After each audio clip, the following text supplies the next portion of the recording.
বাড়িতে ছিল সামান্য পনির আর ক্যাপসিকাম। কি বানাবো ভাবতে ভাবতে এটা বানিয়ে ফেললাম। পনিরগুলোকে ছোট ছোট কিউব করে কেটে সাদা তেলে 1 মিনিট মতো হাই ফ্লেমে একটু ফ্রাই করে নিলাম।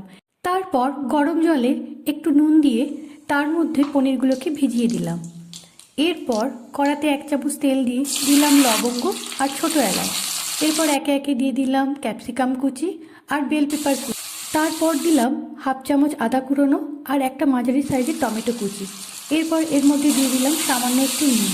সব দিয়ে নাড়াচাড়া করে যখন একটু নরম হয়ে এলো তখন এর মধ্যে দিলাম কাঁচা লঙ্কা চেরা, 2 চামচ দিলাম কাজু আর চালমগজ বাটা।